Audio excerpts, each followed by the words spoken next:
JEE and neat లాంటి competitive ఎగ్జామ్స్కి జరుగుతున్న ఇంటెన్స్ ప్రిపరేషన్ మధ్యలో 9లో డిఫరెంట్ స్పోర్ట్స్ లేదా ఎక్స్ట్రా కరిక్యులర్స్ని మేము ఇన్కార్పొరేట్ చేయడానికి గల కారణం నాకు ఒక డాక్టర్ గారికి జరిగిన ఒక కాన్వర్జేషన్. ఆ కాన్వర్జేషన్లో నేను తెలుసుకున్న విషయాలు మీతో ఈ వీడియోలో షేర్ చేసుకోబోతున్నాను. సో మనం కొన్ని యాక్టివిటీస్ చేసినప్పుడు మన బ్రెయిన్లో డిఫరెంట్ హార్మోన్స్ రిలీజ్ అవుతాయి, డిఫరెంట్ కెమికల్స్ రిలీజ్ అవుతాయి. వాటిల్లో కొన్ని మంచి కెమికల్స్ ఉంటాయి, కొన్ని చెడు కెమికల్స్ ఉంటాయి. కానీ ఇవే మన బ్రెయిన్కి ఫర్టిలైజర్స్గా ఉపయోగపడతాయి. సో ఆ హార్మోన్స్ ఏంటి, ఎందుకు జనరేట్ అవుతాయి అనేది ఇవాళ నేను మీకు చెప్తాను. మనం ఎప్పుడైనా ఒక మ్యాచ్ గెలిచినప్పుడు, లేదా క్రికెట్లో ఒక మంచి 4 కొట్టినప్పుడు, లేదా ఒక గోల్ కొట్టినప్పుడు మన బాడీలో జనరేట్ అయ్యే హార్మోన్ పేరే డోపమిన్. ఈ డోపమిన్ మనం ఏదైనా అచీవ్మెంట్ క్రియేట్ చేసినప్పుడు మన బాడీలో జనరేట్ అవుతుంది. ఈ డోపమిన్ వల్ల మన బ్రెయిన్ బెటర్గా ఫోకస్ చేయడానికి, ఇంకా మన బాడీలో డ్రైవ్ రావడానికి అండ్ లెర్నింగ్ పట్ల డిజైర్ రావడానికి చాలా ఉపయోగపడుతుంది. సో డోపమిన్ మన బాడీ కాన్స్టెంట్గా జనరేట్ చేస్తుండడం వల్ల బ్రెయిన్ ఇంప్రూవ్ అయ్యి ఫోకస్ అనేది పెరుగుతుంది.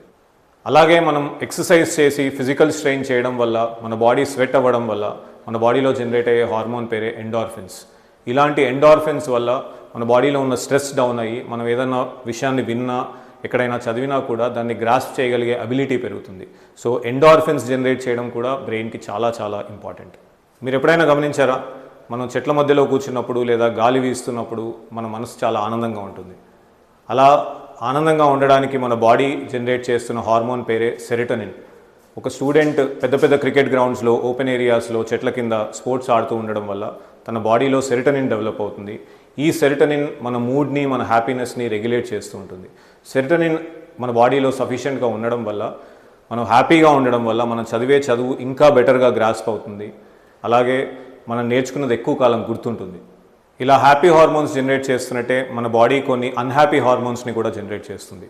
అందులో మొదటిది కార్టిసాల్. మన బాడీ ఎక్కువ స్ట్రెస్ అయినప్పుడు, లేదా ఒక క్లోజ్డ్ రూమ్స్లో ఓన్లీ బుక్స్ మధ్య మనం టైం స్పెండ్ చేస్తుంటే మన బాడీ స్ట్రెస్ అయ్యి రిలీజ్ చేసే హార్మోన్ పేరే కార్టిసాల్. దీనివల్ల మన మెమరీ పవర్ డౌన్ అయిపోయి మనం ఏది ఎక్కువ కాలం గుర్తుపెట్టుకోలేము. అలాగే రెండో అన్హ్యాపీ హార్మోన్ ఇస్ నియోప్రినఫిన్. దీనివల్ల మన బాడీ నిద్రకి లోనవుతుంది, ఎక్కువ అలసటగా ఫీల్ అవుతుంటాము. దానివల్ల ఎక్కువసేపు ఎగ్జామ్ ముందు కానీ, చదివే బుక్స్ ముందు కానీ కూర్చోలేము.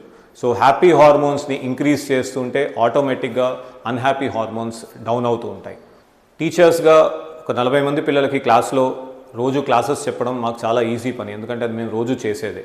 కానీ అదే 40 మంది పిల్లల్ని ఎండలో, గ్రౌండ్లో అటు ఇటు పరిగెడుతూ మేము కూడా ఫిజికల్గా స్ట్రెయిన్ అవుతూ ఉండడం మాకు చాలా కష్టమైన పని. అయినా కూడా మేము అది చేయడానికి కారణం ఈ సింపుల్ కెమిస్ట్రీయే. ఇది చేయడం వల్ల పిల్లలకి బ్రెయిన్ గ్రో అయ్యి వాళ్ళు చదువుకునే ఎన్వైరన్మెంట్లో ఇంకా బెటర్గా బిల్డ్ అవుతారు అనేది మా ఉద్దేశం. ఈ వీడియో ద్వారా నేను మీకు చెప్పాలనుకుంటున్నది ఏంటి అంటే, రోజు లేదా కనీసం వారానికి కొన్ని గంటలు మీ పిల్లలు స్పోర్ట్స్లో ఇన్వాల్వ్ అవ్వడం వల్ల వాళ్ళ అకాడమిక్స్కి బెనిఫిట్ అవుతుందే తప్ప జరిగే నష్టం ఏమీ లేదు. సో దయచేసి మీ పిల్లల్ని స్పోర్ట్స్లో ఇన్వాల్వ్ చేయండి. ఏ వయసు గల పిల్లలు మీకున్నా కూడా ప్రతిరోజు కాస్త స్పోర్ట్స్కి టైం కేటాయించండి. ఎందుకంటే వాళ్ళ బ్రెయిన్ని ప్రొటెక్ట్ చేయడం మన బాధ్యత. Thank you.